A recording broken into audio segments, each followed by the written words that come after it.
Ladies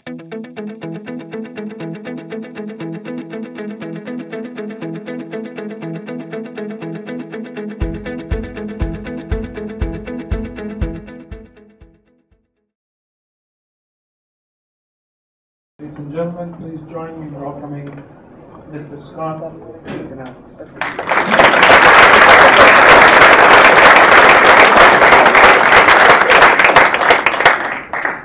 First, I'm going to start with that. Albeit I am the CEO of a technology company, I am the least savvy technologist on the planet, as my 12-year-old daughter reminded me, Dad, you can't even turn on the TV. So if I get caught not being able to follow the slides, I will look for tech support, and I think I'm in the proper place. So thank you very much. Very excited to be here. I was told I was coming south for a little bit of warm weather.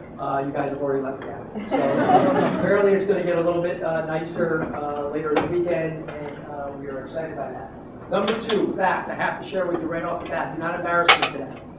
Do not make fun of me, do not embarrass me, and laugh at everything I say. You're off to a good start. My parents are in the room. So yes, as far as you think you get in your career, and as far as you think you are going, your parents still attend. So I welcome them in the back. They came up to visit me today, and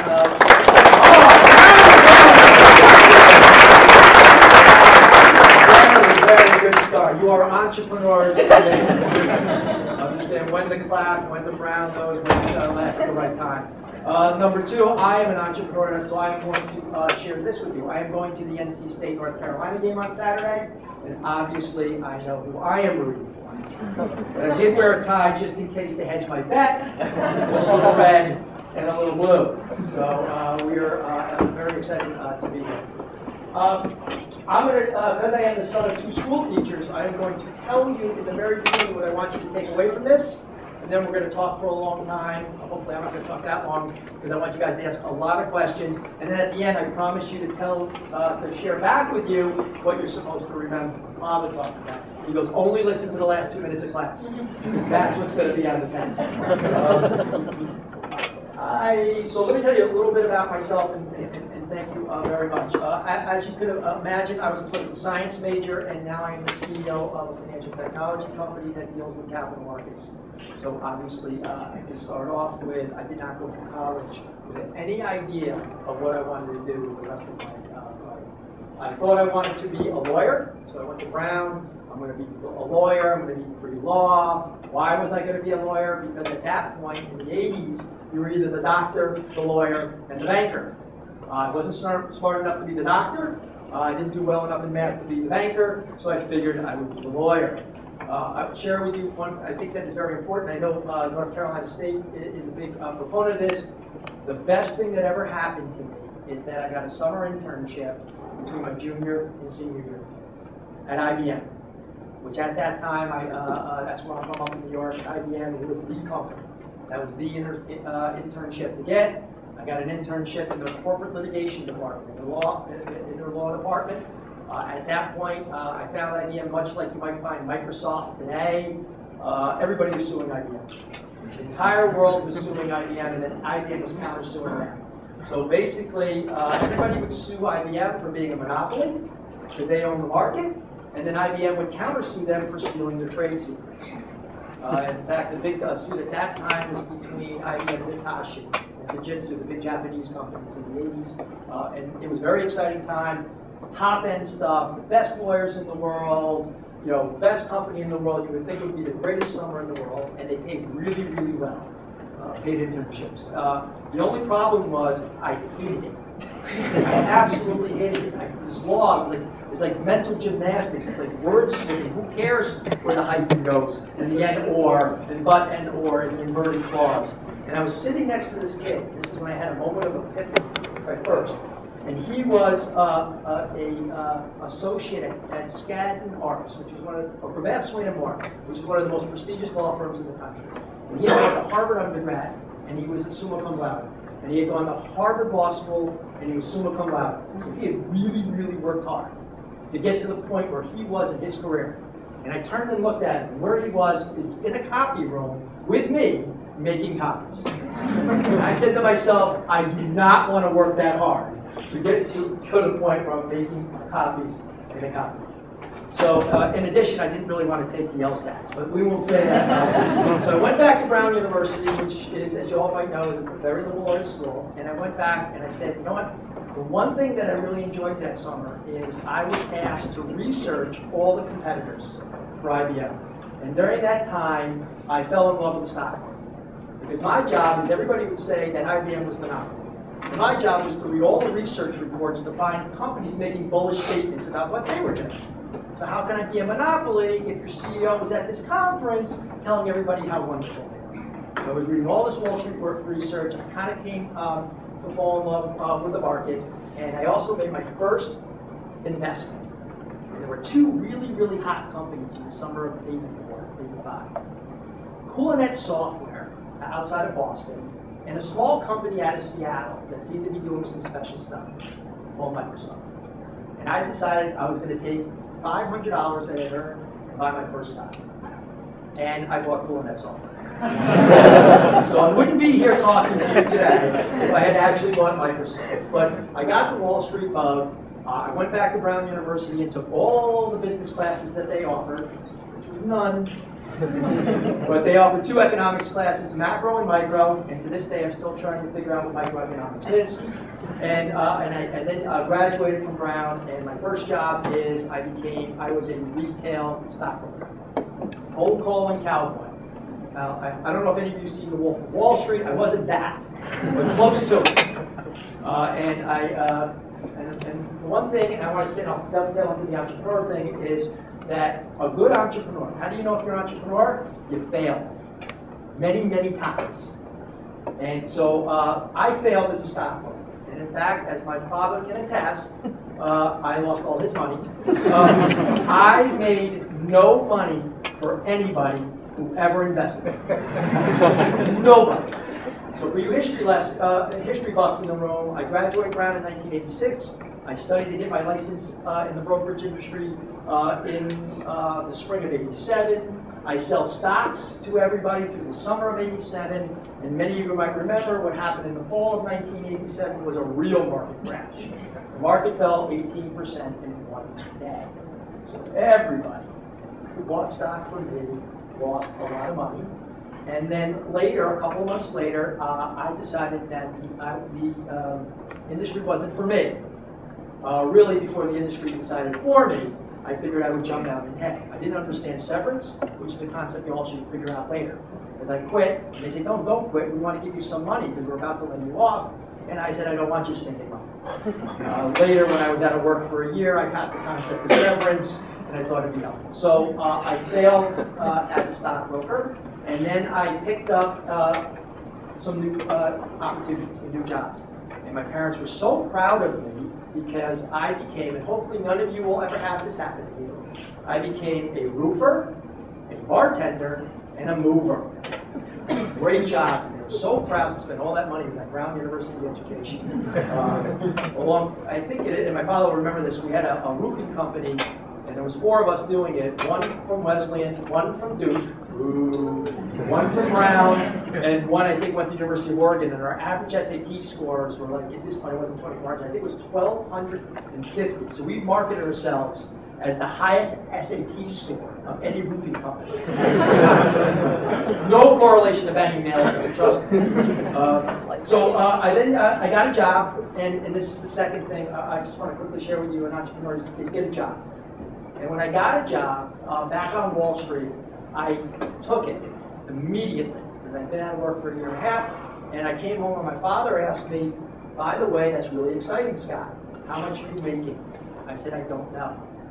He goes, how could you accept a job and not know? And this is important. I go, Dad, I just want to get going. Well, a year and a half to 2 years behind everybody, I got to get my buddy back into work. I'm going to put on a suit. I'm getting rid of this tool belt, and I'm going to get back and start working towards my career. So the fact that I felt behind, the fact that I felt that I was a positive failure, I needed to catch up and I needed to move fast. And the first thing I said to myself, here's a great rule. I got into the job and said, how do I learn what they know as fast as I possibly can so I can be the smartest guy in the room? And how do you become the smartest guy in the room? It's very, very simple. you suck the brains of everybody else in the room and know one more thing. So the point being is I sat next to her and looked around the company and tried to figure out who's the best at what they do. Who here achieved it? Who here does the management team talk about?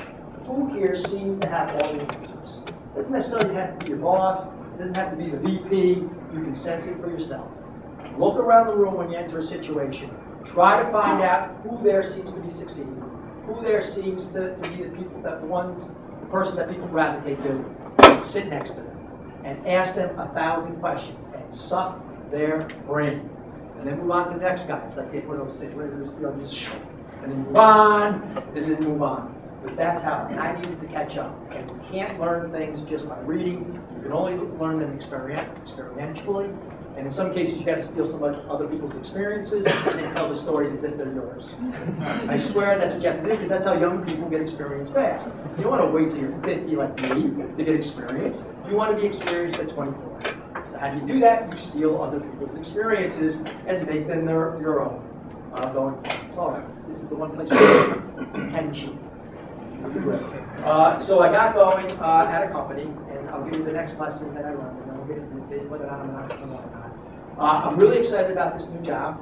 I started to make progress. I got clients. I was analyzing the stock market. The clients seemed to like me. I liked what we were doing. I got promoted. I became a manager.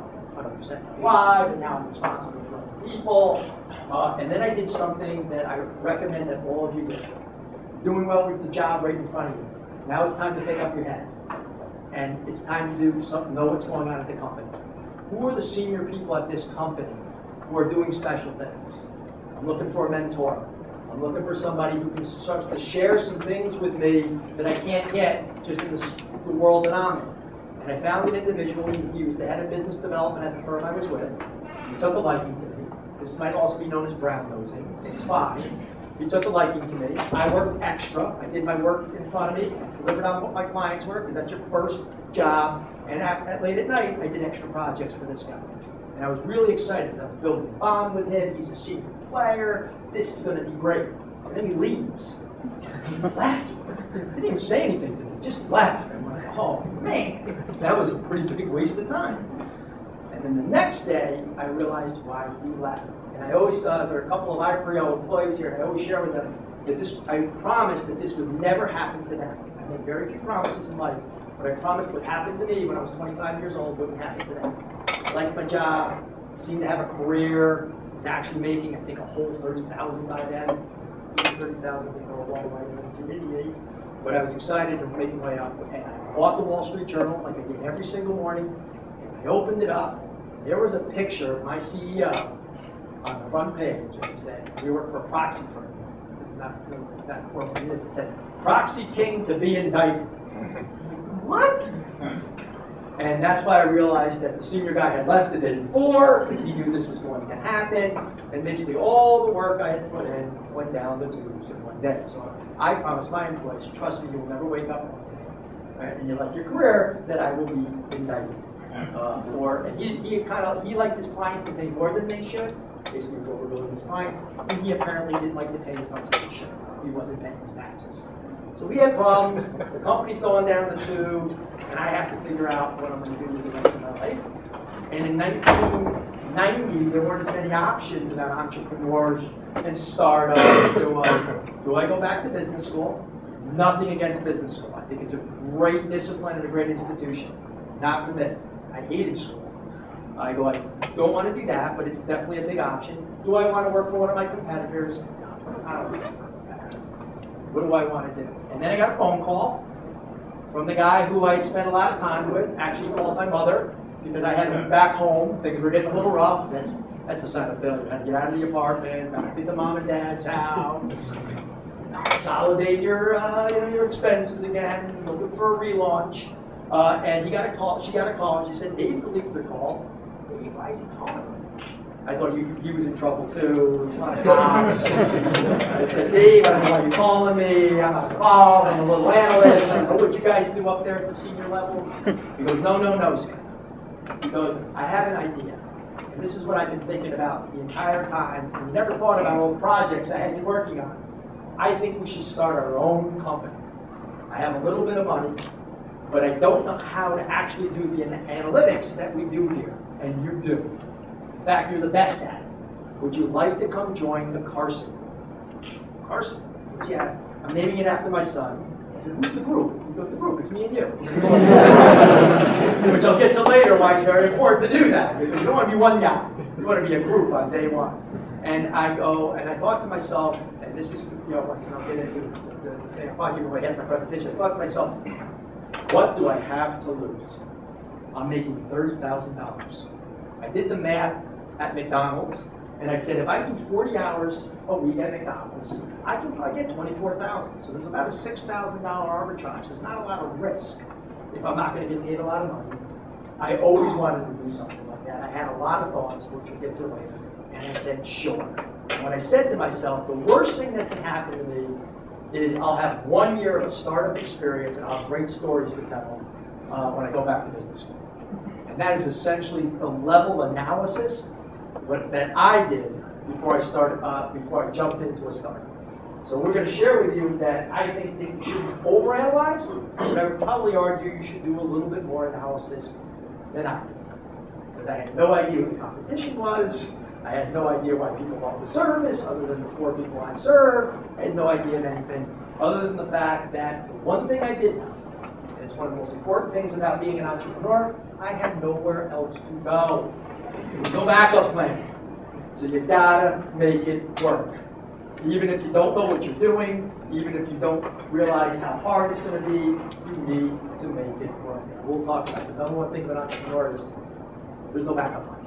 No entrepreneurial venture that I know has ever been successful when they had a backup plan, because that's called cop-out. You want to cut the umbilical cord and be out in the deep end, because things are going to get tough, and they're going to go, you better paddle hard. If you knew somebody could throw you a buoy, you won't work as hard as necessary. So I got out there, got on the phone, started making some calls, realized there were big companies out there like Thompson Financial, a company called Bloomberg. I don't know if you guys ever heard of them. You know, we've been our mayor for the last 12 years. Reuters, Fidelity. Wow, these are some big companies. And I'm with this company called the Carson Group, which is essentially 2 guys in a rented office sitting at a desk. And we push the phone back and forth to each other. He goes, call your clients and tell them you're at the Carson Group. Carson, I'm in the office with you. And he said, call your clients and tell them you're with the Carson. And so we got going. So I'll flash the story. Call me lucky, call me smart, call me whatever you want. But in 1990, it was 7 guys in a room about the size of this. And in 2000, we sold that business to Thompson Financial. We had 200 plus people. We had offices in New York, Chicago, San Francisco, Hong Kong, London, and Brussels. We were doing close to $100 million in revenue. We had worked for over 400 different major corporations, and Thompson bought us for $200 million. It was the craziest thing over mankind. We'll look at that later. Good entrepreneurs, how to keep a straight face when somebody's giving you a ridiculous amount of money. But that's the last lesson in the story is how do you actually do that. The last part I'll tell you is that what you do, and I'll just quickly say, is that he turned to me. I didn't know what to do. He was a little bit older. He said, you know, that's an interesting offer. Let us please go downstairs, and we'd like to mull it around, and we'll come back. It's big, fancy conference room. So we go downstairs, we go into a deli. We sit, you guys know what a deli, we sit around a little booth. And I go, Dave, what are we going to do? And Dave says, we're going to sit here for about 15 minutes and pretend like we're actually mulling this over. And then we're going to come up with 2 questions that we're going to ask them for. 2 asks. And we're going to ask for something more than $200 million that they're offering. He goes, yes, you have to negotiate. So we went up there, we went back up after 20 minutes, and we asked them, that's a very interesting offer. What is your 401k plan like? I looked at him and said, are you for real? Well, do you match? And so that was one of our brilliant questions. And the other question actually was a little bit more we wanted to talk about how plans for the rest of the employees. But that was that. It was a long ride, but I'm going to take you through. So now, here's my story. What is an entrepreneur and what it isn't? I'm going to share with you what an entrepreneur is not. I shared it with my father. An entrepreneur is not a dreamer. They don't dream. Everybody thinks, oh, these. Dad was confused driving. No, Dad, no, they're not dreamers, Dad. You do not dream. An entrepreneur is not a talker. You don't talk a lot. You don't talk. An entrepreneur is not an observer. That's not what we do. And an entrepreneur is not a researcher. Well, we were going to have to do that. What is an entrepreneur? Number one, an entrepreneur is a doer. Do. I tell people all the time. Scott, what, this happened. What are you thinking? And what I'm thinking is, you better start doing something. I don't care if you run left, right, be in action. Because sitting here talking about it is not going to change. Now, I'm obviously slightly exaggerating the point, but too many people analysis paralysis. We're doers. Number two, most important thing, and this is the hardest thing. It took me about 35 years to figure this one out. We're salesmen. I'm not a salesman. After the brokerage thing, I vowed I would never sell again. It felt so horrible, losing people's money. And then somebody said, yes, you are a salesman. I said, no, I'm not. I'm never selling. Yes, you are. I said, you sell every day. I'm like, what are you talking about? He goes, everybody sells every day. And he goes, you're either selling yourself. How do you think you make friends every day? Why do you think people gravitate you? You sell yourself, you're selling an idea, or you're selling a product. And the entrepreneur sells every day. The difference between an entrepreneur and just a salesman, as you think it, they sell with conviction. They're indignant about their sales. Why? Because they passionately believe it. They don't even know they're selling. It's in their DNA. They passionately believe in what they're doing. And they can't wait to tell every single person on this planet all about it. In fact, you become a bore among your friends. It became a little heavy to go out to. It's like, Scott, enough with the Carson. Can we talk about the Yankees? But that's what you got to be. You have to be a salesman. The second thing you need to do is be a problem solver. It ain't going to be easy. You probably didn't figure it out the right way when you started.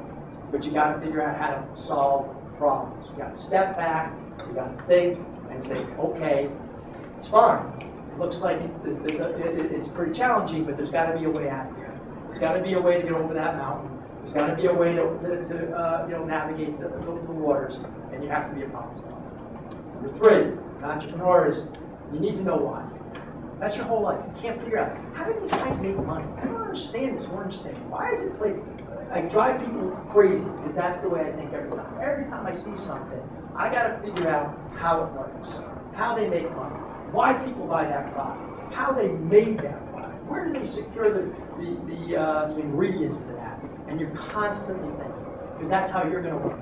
You're going to constantly think about why people do what they do, how does it actually happen, no matter what it is. You're going to have to think about how your clients' lives are. You can't just think about yourself. Why do my clients buy what they do? What challenges do they have every day? What do people need? You constantly have to be a thinker of why and how do things happen. The next one is the biggest one. Well, the last is the biggest one. The next one's very important. You're not a dreamer, but you know what you are? You're a believer. Big difference. You're not a dreamer, you're a believer. You believe in things. You believe in principles. You believe in yourself. You believe in the product that you develop. You believe in the service that you're delivering. You believe in the team that you're part of. And it's very difficult to shake that belief because it's in your core.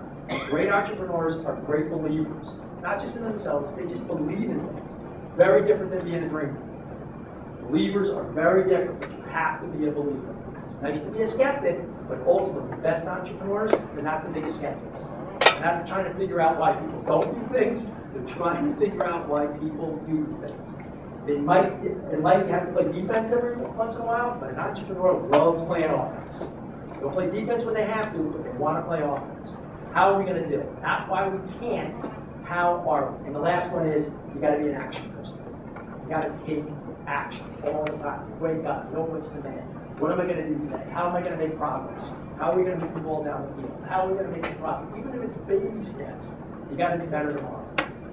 I once said when I started my business, I went out to these Fortune 500 companies and they said to me, well, Scott, you're not experienced enough for me to hand over this mission critical analysis on behalf of our company.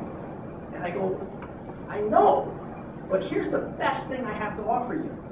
I'll be more experienced tomorrow. That's the one guarantee I can give you in life. The guy to this day, he became a client. He said it was the best line I ever heard. Because nobody would have ever answered, no, I don't have experience, I'll get experience.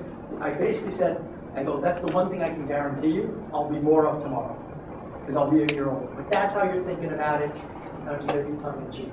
So, what is an entrepreneur? They're believers, they're action guys, they're salespeople, they're problem solvers, and they have a need to know why they can.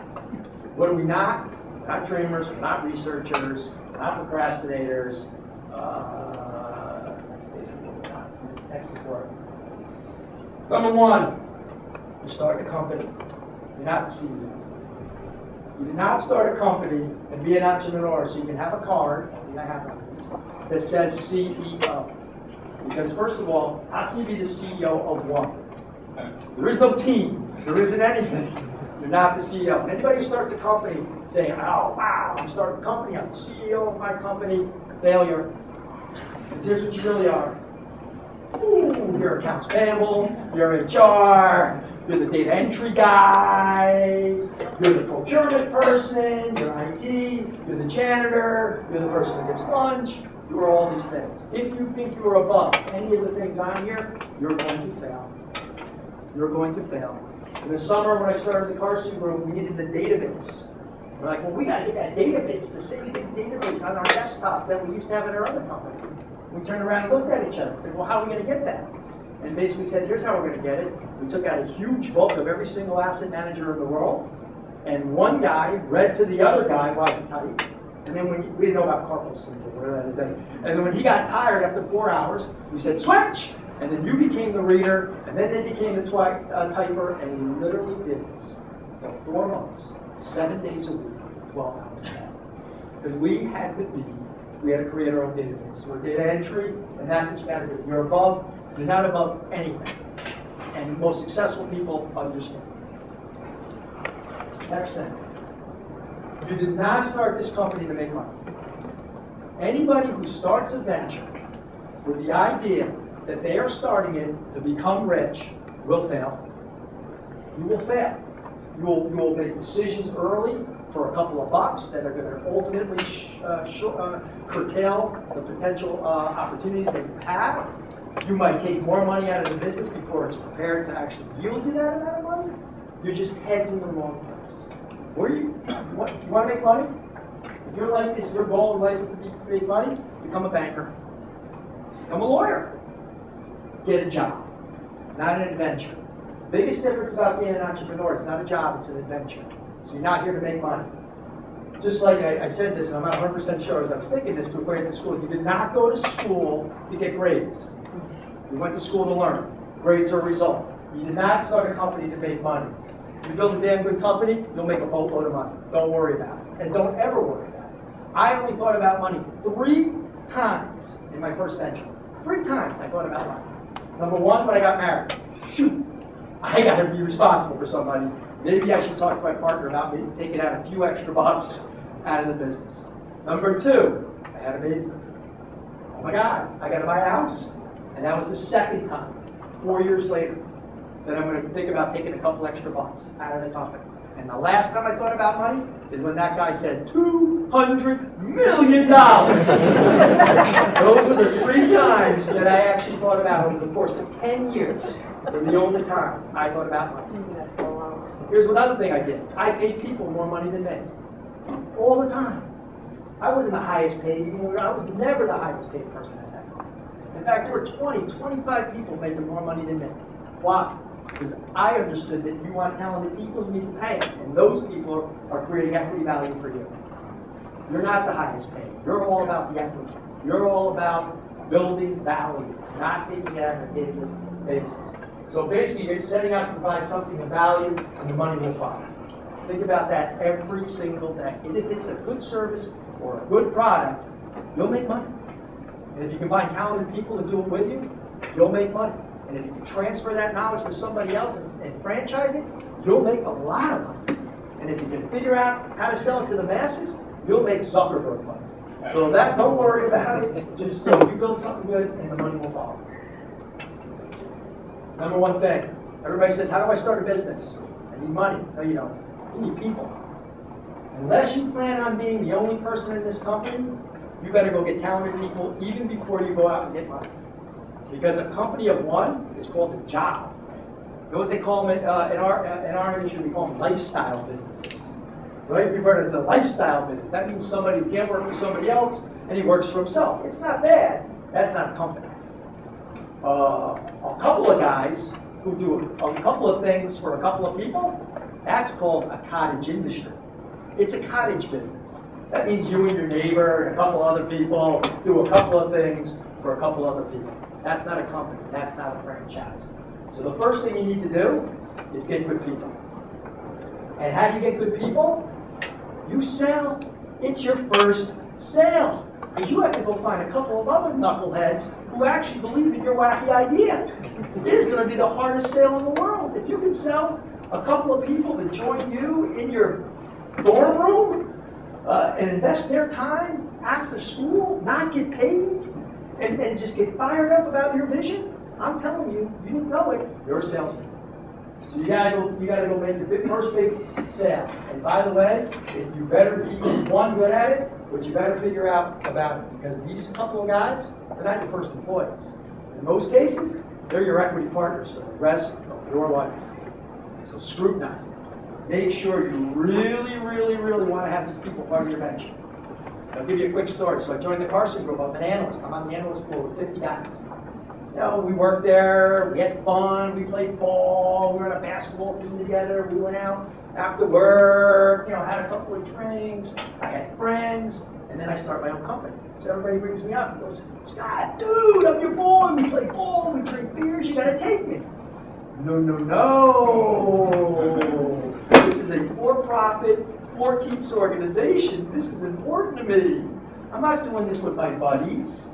I'm not doing this with my friends. I'm doing this with the best and the most motivated. If you happen to be my friend, great. But you got to make this happen. You got to sell the best and the most motivated, and you got to figure out who. It can't just be your friends. Who should it be? Know who you are and who you're not. First time, very difficult. We're young. You got to be self-reflective. That's hard. Who am I? What am I good at? What am I not good at? Your partner should be your alter egos. What do you naturally like to gravitate to? Find just as talented people who will naturally gravitate to the things you don't. Mistake number one. I'm not good at this, but you are. No, he's really not. It's just that you don't want to do it. So that's not exactly what I'm talking about. That's called deflection. I don't want to do it, you do it. You really need to, I'm not good at it, but I want to find the best at it. And you might actually have to do it. So these important people is, who are you? What are you not? What does your franchise need? Who are you? What are you not? And what are the skill sets necessary for your franchise? Is it an engineer? Is it you're the sales guy, they're going to be the engineer? Is it a good operating guy? I'll be Mr. Inside, you be Mr. Outside. Whatever. I don't have any organization. It's a people business. You're good with people. I'm not. I'll talk to clients. You handle all the people in the service industry. Figure that out, because that's what you're going to want to pair yourself up to. And the last thing is, when you go to raise capital, raise it as a group. I thought Dave Gleason was insane when he said we were part of the Carson group when it was two of us. But he knew something I didn't. People don't invest just in an individual who says they're going to go out and get people. They want to see a group. Why? I love seeing 3 young people come in and talk to me about a new business. Because you know what I think? Oh my God, one of these knuckleheads sold these other 2 knuckleheads to be here. So I know I got a salesman. I don't know which one it is, but this is a group, so 3 people believe in this. And as an investor, that means something. There's 3 people who appear talented. First thing I ask, are you buddies? And then I kind of discount it.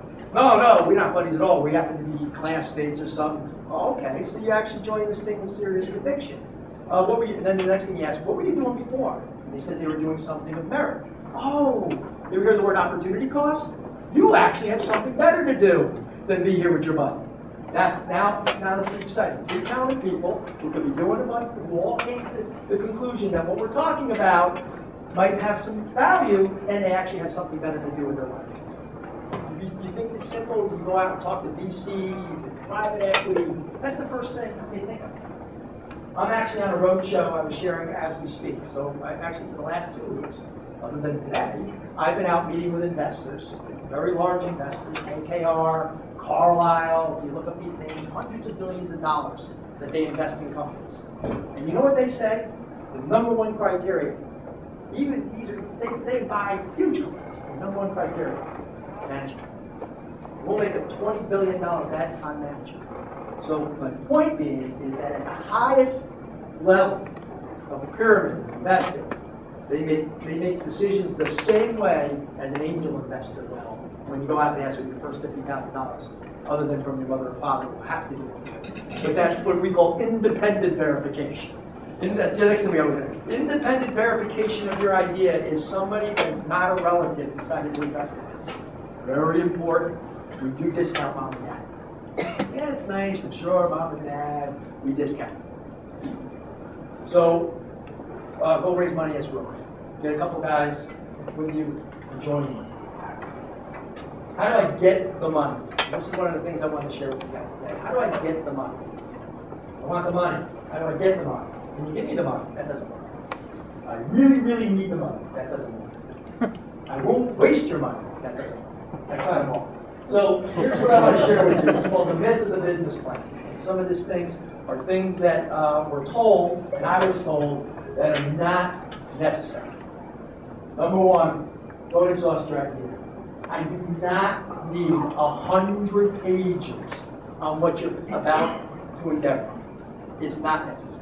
Because I'll tell you, I will show you the first business plan for the Carson Group. It was 100 pages.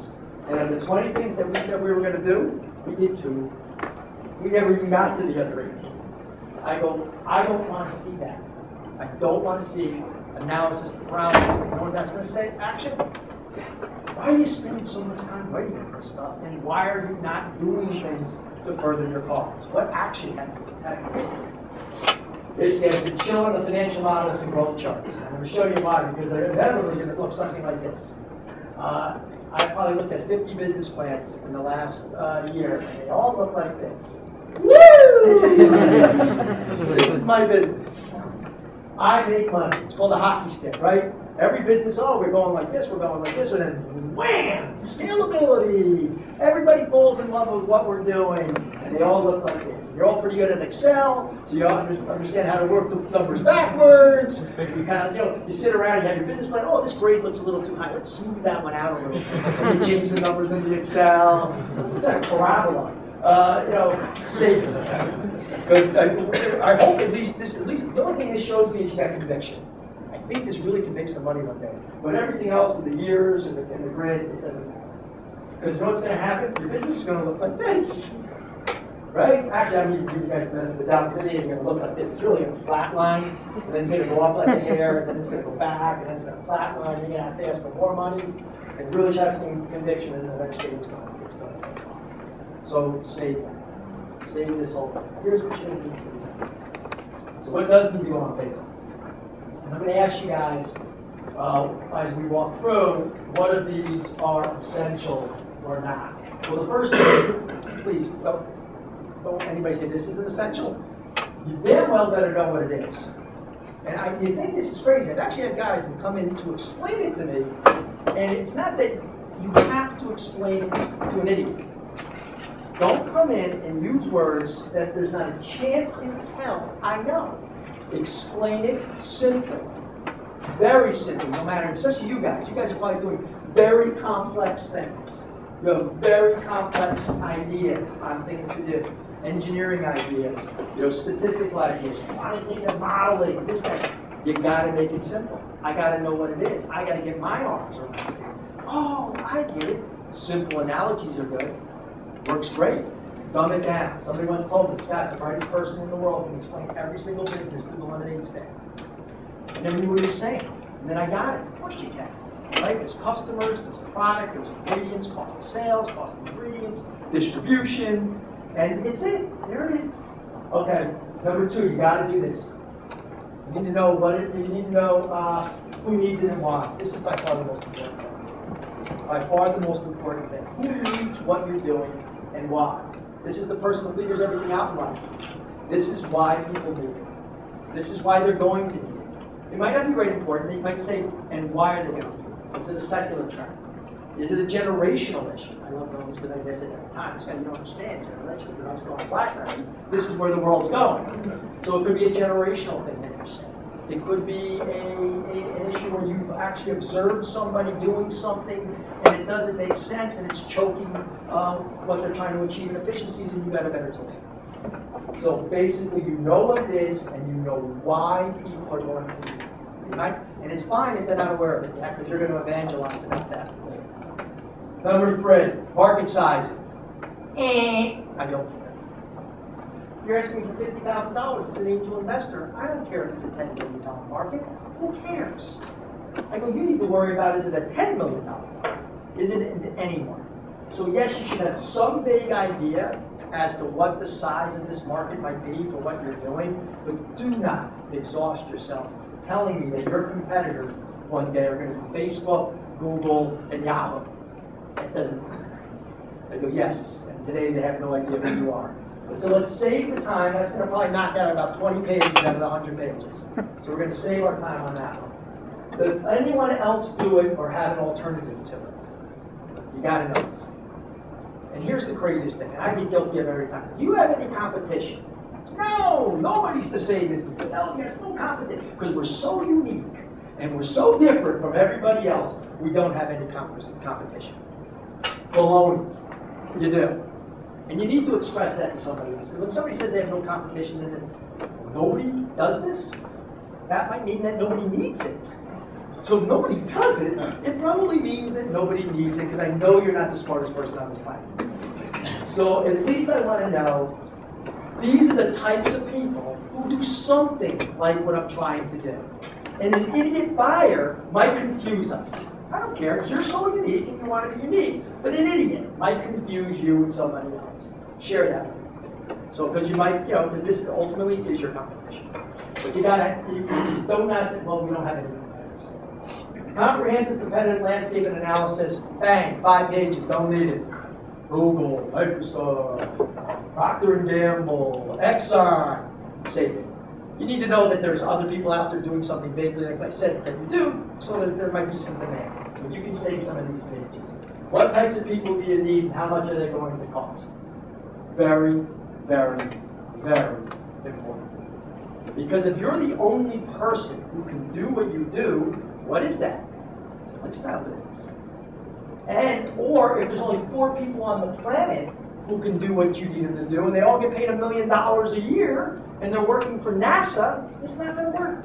So I want to know, okay, how many people, when you start to scale this, are you going to need to do this? How easy is it to transfer your knowledge? How easy is it to teach people to do what you do? Whether that's from the development, production, service, the analytics, I want to know that. And what do you think these people are going to cost you? If it's a service business, there's your cost. Your salary structure is going to be 75% of your cost. It's a service business. You got to know if you're going to plan on having 50 franchises, that you actually know there's 50 people who can operate a franchise in the way you want. I want to know this. If you want to know how easily you can make employees, or how many of those are out there that you can attract. Very, very important. More businesses die in the bottom of the year. And how much do they cost? And they all make $100,000, but you're going to pay them 20. You're a good salesman. If you can pull that off, I'm all for it. Well, I'm going to give them all equity. Well, that's great, because you're going to have no equity left. So let's at least have an understanding of what they're going to do. You don't need to go that far, because I've actually seen this one, and I thought it was absurd. But I can't tell you how many business plans I see where people start talking about the employee benefits. I said, what really saved the employee benefits? I love employees, and I'm very pro of that. We don't even have a product yet. So we're not really caring about the all. We're really good to my employees, because good, healthy employees do better work, and I have a real full benefits plan. Stop. We don't need that right now. I barely worry about that now. Scalability. They're here tonight. I had a couple guys, and I said, you're damn right. It's got to be. Scalability and knowledge transfer. Huge. I've talked about it 3 times. Transfer of knowledge. You can teach other people what you do. It's not rocket science. Or if it is rocket science, you're the best teacher in the world, and you can actually teach it to somebody as I am. Number 2, how scalable is your business? This is extremely important. Can you only make 5 ever? Or you just basically told me your business is going to be only so big. How many of these can you make? how scale and how many people do you need to do it? And you always have to add another person every time you want to make one more. That's not a scalable business. Oh, I'm going to hire a person every time I have to actually make another line. So we want to know how scalable your business is and how many people you can actually teach it to. But now I'm starting to think, damn, man, this might actually be something that could be a $25 million plus business. Because that's how we think. We see your business plan, we watch you come in, we go 0 to 10, 10 to 25, 25 to 50, 50 to 100, 100 plus.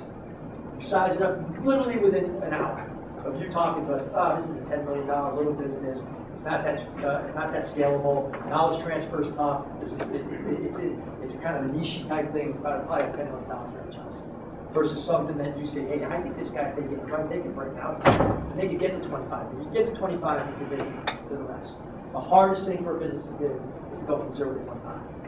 That's where they all die or stop.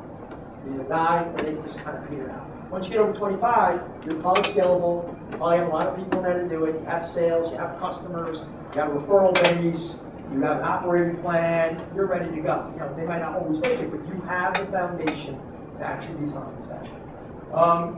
The next one is analyze product price versus cost of sales and delivery. You have to do this. What this means is I call it the $1.20, right, Manish? The $1.20. That's not where you want to live. What about $20 means is that, let me get this right. It's going to cost us $1.20 to produce and sell this, but we're selling it for $1? Ooh, that's a problem. Well, I go, can't we sell it for more? No, the customers won't pay any more. They only say it's worth $1. Then why is it costing us $1.20 to make? We need to go back. Well, we want to be the best. We want it to be the best product and be faster and bigger and stronger. They're not paying us for this. So we can't be above $20. What we really want to be is an 80-cent dollar. Or you like those margins where your cost is 60 and you sell it for $1. But you need to understand this, because I see many businesses start where actually they build a whole cost structure and a whole delivery and a whole distribution channel that ends up costing them more money than what they can actually sell the product. And here's the problem. You don't find that out until 3 years later. Or 4 years. So you burned all your investors' money. Mom and dad are angry. The independent verified guy is coming to look for you. Hopefully it wasn't a loan shark because he's going to get for you with money. And all the other guys that you sold into the business actually just wasted 3 years of life. Better know this one up front. Better have a decent idea about this. Startup cost and burn rate's the same thing. Let somebody get this right. You're asking for $100,000. When do you think you're going to run out of money? A month from now? Well, no. You need more than $100,000. And the guy always says, I love the model where the money just starts to run out right when all the customers start buying.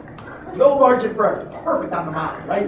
Here we're going, we have a burn rate, we're losing money, and then bang, 18 months into it, boom, our sales go up 200%, and we're profitable forever. There's about a 3-month window in there where you have to really manage things. No. We like cushion. So try to understand your cost structure so you don't burn through your money before you actually even have a product or where you're actually just starting to sell the product. The money's running out. Because you will not make a sale. As great as your product is, you will not make a sale the day after it's ready to go. It just won't happen. So at least understand this. Long-term financials and margins and profit, I don't care. You want to figure it out later because you might not even get there if you didn't figure this out. If you messed up on your short-term financials, you don't have to worry about long-term financial profits. Don't spend that much time. And the last one, and this is the one I couldn't believe. It actually happened to me 2 weeks ago. Contact info. The guy said business plan, he left. He didn't even put his name on it. I actually had no means to call him back if I was actually excited by what he gave me. So you better stamp your name, your number, all over the place. It should be on every page. If you forgot, here's where you can find me, and here are the 15 different ways to find me. What you guys don't have to worry about. The way you don't want to be found is I call, and you're on a voicemail with your buddies partying in the back. No, try to find a different way for me to call you where I don't have to actually hear your buddies in the back. Where's the voicemail that comes in? Where you're doing a goofy thing. Yo, leave it at the number. Find something new. What's the contact? I'm sure they've all told these guys 1,000 times. I'm always shocked to call somebody up and make them an offer. It's like, yo, leave the number. And like, go back to HR. Really? Is this the person who we're going to hire? So just, and especially if you're asking for real money, let's get that professional way. Bing, and we're on. So now you got some money. How do I get this thing off the ground? So you found a couple knuckleheads to join you. They got a lot of conviction. You have a couple of people, in addition to mom, dad, grandma, and your ADM. You got independent verification. A local angel decided to give you $100,000. The chairman of you got a role, right? The head of the Commerce Committee, and you're going. You actually, and what do you do? I love this one. I got my money, I got my business plan, and I'm ready to go. And now I'm going to hunker down, close the door, and really study and build this thing. I love this one, right? Brilliant ideas in progress. Do not disturb. No. The hardest challenge you have right now is you need to build this company and you need to sell it at the same time. It's like, how can I sell something that doesn't exist? You're an entrepreneur, you better get used to it. Because we're not dreamers, but we damn well sell the dream. Better than with the best of them, right? So we can't do that. I always let everybody manage some side problem. But could we do that one day, Dave? Is it possible for us to do that? He goes, yes, then I'm selling it. And you promise you're going to build that, right? Yes, I will build that. Okay. So you better hurry up because I'm going to be out there selling it tomorrow. But it's very hard. So you're starting a business, you need to be building a franchise and out talking to people about it at the exact same time. And everybody says to me, but Scott, what happens if I make a sale and I don't have the product? I said, don't worry about it. It's never happened. People are actually smart enough to know they're not going to buy a product that doesn't exist. But this process takes a while, right? It's called, it takes a while to do that. You always hear about, like, how long, what's your sales cycle, Scott? In my second business, they said, Scott, what's the secret? We built this big enterprise software. My first business was a service business, so it was people-based. My second business, what we do today is, you know, and I share this with you, we build boat building software. So like when Facebook goes public, I don't know if that one is an example right there. Well, when Twitter went public, and that whole process where they talk about building the book and pricing the IPO and all the indications of interest of who wants how many shares and why and where they're going to price it on, that's our software. We actually power those large deals for global investment banks. This is enterprise software. It takes a while to go out there. So we started the company, and like, Scott, how long is your sales cycle? When are you going to sell the first one? So how long do you think our sales cycle is? And I said, I don't know. They go, what do you mean you don't know? I'll tell you when I make a sale. And my sales cycle at that point was 3 years, right? It took us 3 years to actually convince somebody to build this software. So we had it built. But nobody bought it, so don't worry about it. So you got to build and sell simultaneously. Number two, you got to recruit employees for roles that don't even exist. You got to be out in front of the game. You're looking for your head of sales and you don't have a product. You're thinking about who your COO, who's going to operate this factory. You don't even have a factory. But you need to be out there evangelizing about what you're doing. Because talented people don't make, the best people don't make decisions overnight. They want to hear about it. It takes a while. It's a long sales cycle. So you're out selling people a product that doesn't exist, and you're selling people jobs that don't exist. But you don't care because you're an entrepreneur. You're a believer. This is going to happen. You feel good about it. Bill Sherman, my partner to this day, always tells me that I hoodwinked him, that I was a liar when I went out and actually interviewed him in that bar over 4 pictures when he was 25 years old. He goes, you lied to me. I said, Bill, I did not lie to you. So 20 years later, we're still arguing about this. The guy has so much money, he doesn't know what to do with it, right? He's still arguing with me that I lied to him that day I was out recruiting him. He goes, you told me you were working for 8 clients. And when he came in that first day, he went up and said, hey, let me look at your client roster. And there were 2. And then there were 6 other names. He goes, who are these guys? These are people we're working for. And he didn't ask the question that he should have asked in the interview process. Do these people pay you? No, but I'm working for them. They just don't know it yet. I'm analyzing their stock on their behalf. They're not aware of it. See, I was out selling Bill. We worked for 8 people. Why did I have to do that? Because I'm a problem solver. Because what happened is I was out selling my product. And they said, Scott, this is great. Do you have any referrals? Damn, I was in a quandary. I was out in the parking lot. I go, this is hard. I go, how do I get clients without having clients? How do you do this? Because every client wants a referral. And I came back because I'm a problem solver with an ingenious idea. We're going to do what we call our Adopt a Client program. Each one of us is going to pick a company. They don't know it. And we're going to adopt them. And we're going to work on their behalf. And we're going to analyze things. And we're going to figure out things. And we're going to consult for them. And we're going to call them up and tell them we're doing this. And they're going to say we're crazy. And I say, we know we're crazy, but when we're kids and we're working hard. If I come up with a good idea, would you mind incorporating it? And the smart one said, why not? This young kid wants to work on my behalf for free. I'll let him do it. What did I just achieve? I had referrals. And I didn't have to lie. I could say I was working for 8 major companies. What happened to Sears? You're not going to adopt Fred's Army. You got to adopt Sears, Lockheed Martin. We adopted IBM. And so that's what you got to do. So you got to recruit employees because you got to be an evangelist and have conviction. And then you got to build a sales pipeline for that product that isn't finished. You have no problem with that, right? Because if you can sell air to your buddies, you sure as hell can sell air to people who don't exist. But you trust your team. And that team, which is in many cases you, because you trust yourself, is going to deliver. And always be thinking, hiring, and selling in your forever and ever and ever. The entrepreneur, the leader. And maybe by now you actually can call yourself the CEO because you actually have people around you. It's supposed to be a year and a half. Where are we going to be tomorrow? Where are we going to be tomorrow? Where are we going to be tomorrow? What do we got to do tomorrow? That's your job.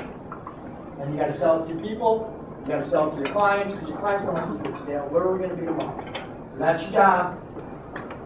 And my last thing I'm going to share with you guys, a very important piece of advice that I can tell everybody. Do not follow anyone else's advice, including mine. And what I mean by this is I watched myself almost work myself into a busy, and I watched a lot of young people do this. Everybody's got to put in their 2 cents. Every book you read, your aunt, your uncle, your friends, your mentors, very successful people who have all these ideas are going to tell you what you should do with your business. And that's great, because you should listen all the time. But you should remember one very important thing. What did I say? Your business. This is your business. It's nobody else. And you have strong convictions. So you should only take what you can make your own. If it's somebody else's idea and it works for them, it might not work for you. Listen to everything. Suck their brains. But only take in and act on things that you can do and make your own. Because nothing's worse than trying to play somebody else's game. You will fail. If you're trying to be somebody else, you will fail. The only person you can be is yourself. Incorporate little chunks and nuggets and things of that from everybody else, but do not sit around and listen to everybody else's advice. You will blow your brains. And the last thing I'm going to share with you is my parents are here. This is actually what an entrepreneur's fourth grade report card looks like. Scott does not take direction very well. Oh, really? They forgot it because it's back up there, but it does exist. It also says Scott does not play well with others, but we left that one off. So with that, I'll remind everybody, so let me bring it full circle. What's an entrepreneur? Biggest thing is they're the leaders. Number 2, you're the salesperson. You're selling yourself. You damn well better be able to sell yourself. Because if you can't make that sale, you probably shouldn't start. That this is really, really, there is no plan B. You have strong conviction and you're going forward. You're taking an action every day. Every day, as little as it is, you do it something else. I remember giving bad days and say, fine, I'm ordering more paper. Because at least that's an action. We'll be fully staffed with paper. Just in case anybody wants our analysis, we'll be ready with paper to hit that thing. You might want to buy a phone. I'm ready for that phone. You turn it on. But take an action every single day. And do not be a dreamer and no analysis to paralysis. And the last thing we say everything, what's the first thing you need to do? Start. Start. Just start. And the last, because then, geez, guys, the last, no better time to start a business than being young, right? Your risk profile is 0. You have no dependents. You make no money. You live in a place that I'm surely is not the greatest place in the world that you can find again. When you get older, I have buddies today. I've just turned 50. 3 of us went out. I have a buddy who's been talking about starting a business. He's 50 years old. And he finally admitted to me over dinner. He said, you know what? Because he's turning 50 in 3 months. Oh, what do you like me? He goes, I'm never going to start that business. I said, look, I knew you weren't going to start that business when you were 30. Because your risk profile changes. You make some money. You're like, wait a minute, I make some money. I can't go back to this, I actually have a dependent. I can't go back to this, So the best time when you have the best risk profile, the highest risk tolerance, is when you're young. You don't have anything. So what do you possibly have to lose? All right? So with that is my comments. I'd love to take some questions. And I do have plans here, just in case you have none. That's why Mom and Dad are here. What are some common pitfalls of intellectual property? 2 things. Here's the biggest pitfall about IP. I've watched too many young businesses spend an enormous amount of money trying to protect their IP before it's actually worth it. So it's like, I see them, oh, I got the IP, and you patent attorney, I need this, and I go, you probably do, but why don't you get started first, build it, and then memorialize it? Because number one, it takes a long time. Number two, you might not sure you're actually going to get patents or full IP. You might be lucky if you get a trademark to get going and start. At some point, you're going to do it. And we didn't protect our IP at Ipreo until almost 7 years into it. And the best way to protect your IP, you have to kill a product and have customers. So, I don't know if that's, but don't kill yourself with it right in the beginning. Any other questions? I read there was an interview or a press release mentioning the reason you moved to this area was that the warm weather. the talent was here. That's certainly true as far as inexperienced talent from the state manager. As far as experienced talent, which is finite, and there's certainly a shortage, how do you, as a lesser-known entity moving into a new market, deal with competing with Cisco, GSK, MetLife moving 1,019 jobs a year, Citrix moving into their share file site? Yeah, well, listen, that's the question of the day, and one of the things that we spent a lot of time analyzing before this decision. I will tell you, we are very excited to say we've already hired 75 people in less than 4 months. So we're doing a pretty good job. With that, we offer, we have no competition with the job. No, but we do offer something different. For somebody working at a Cisco, the way we present our job is that it's a frontline application, and you will get to talk to the customer who uses your software every day. It's a lot different. You know, Cisco, you build a product and you don't actually talk to the person who's actually using that switch when you're using it. We build trading systems, and when you build those systems, you will ultimately, especially when it's not working, be on the phone with the actual end customer, and that's a different experience than you have with Cisco. The other thing that we did is that that's kind of our tech side, you know, so we're very, you know, our customers are the biggest and best in the world. You know, it's exciting to be working on Twitter right now, and knowing that your software is powering one of the largest deals that everybody's doing now.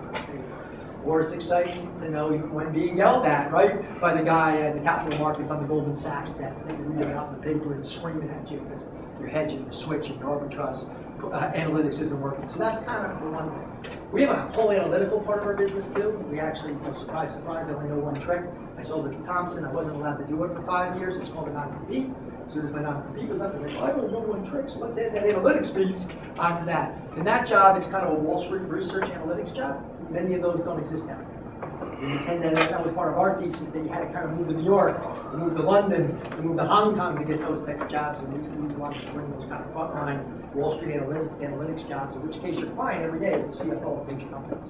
In some cases, I think coming down the street. We're doing very well with the North Carolina clients because we're the hometown boys. But that's how we do it. And last, let's face it, that's why I'm here.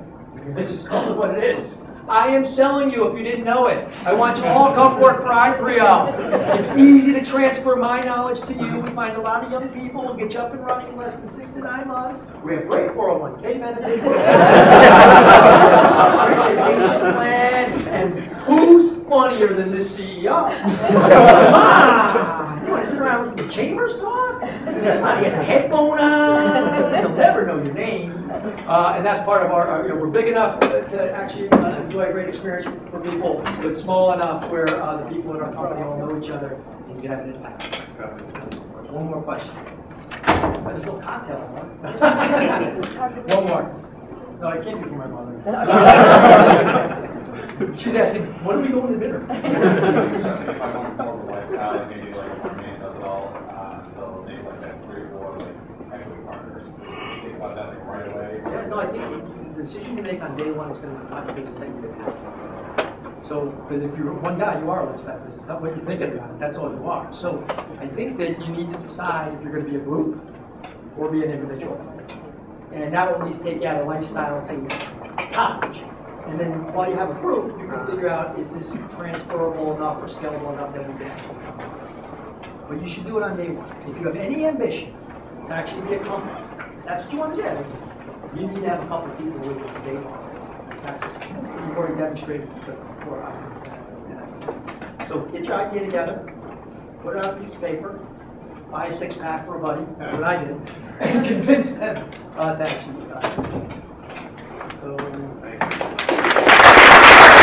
So.